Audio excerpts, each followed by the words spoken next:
Атаандаштар бири-бирин ушундай буурчакка окшош топчолор менен атууга шашылышат. Эгерде сиздер бул кайсыл спорттук оюну деп ойлоп жатсаңыздар, мен сиздерге жардам бермекчимин. Пейнтбол. Анда эмесе биз кеттик.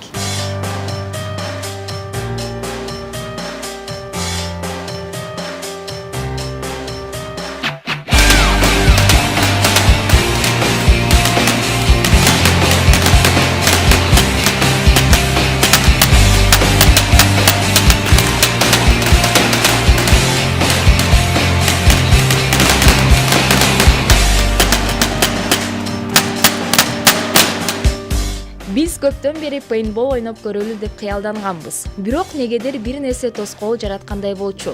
Жыйынтыгында биз түз салымыбызды айтып туруп чогула алдык. Биз 6 адамдан турган командабызды топтодук. Чындыгында жарым сааттан кийин биздин кесиптештердин арасында кээ бирлеринин ички сезимдери согушка чыныгы катышкандай болуп, башкача сезимдерин айтып турду.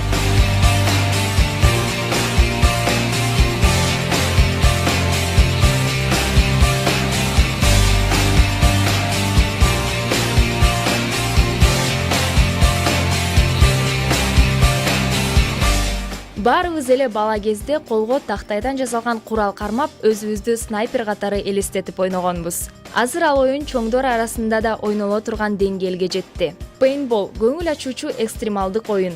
Анда оюнчулар командага бөлүнүп, боек огу бар куралы менен атышышат. Пейнтболдун өзгөчөлүгү — анын эч кандай даярдыгы жок адам да ойной алат. Оюндун кызыгын арттырган дагы бир жагдай. Оюн талаасында бардык оюнчулар окшош кийимчен болгондуктан, жакшы атат деген оюнчусу ким экендигин тааный албайсың.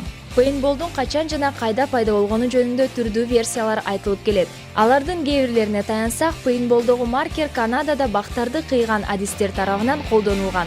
Алар кыйыла турган бактарга белги коюу үчүн боек менен атуучу маркерди колдонушкан. Оюн шарттары жөнүндө айтып кетсем, оюн атайын пейнтбол үчүн ылайыкталган жерде өтөт.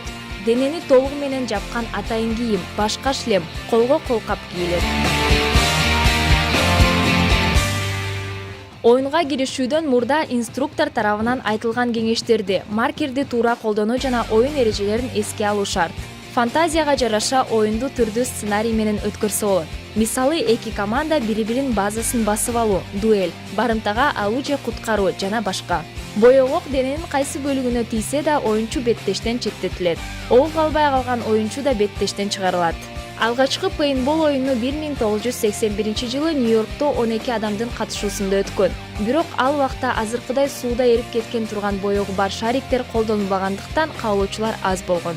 Америка Кошмо Штаттарында, Германия, Англия жана башка көптөгөн өлкөлөрдө пейнтбол жан сакчыларды, атайын кызматтагы аскерлерди даярдоо машыгууда колдонулат. Ал үчүн чыныгы куралдын салмагы жана барабар маркерлер колдонулат.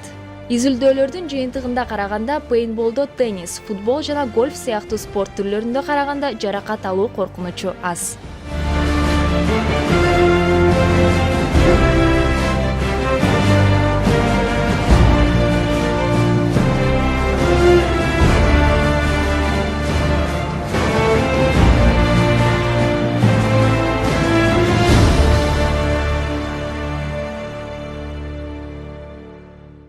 Мындай кызыктуу күндө биримдик дагы абдан маанилүү болду. Анткени биргеликте ойноо көрктүү эмеспи? Эгерде сиз күнүңүздү кызыктуу өткөргүңүз келип жатса, пейнтбол дал сиз үчүн.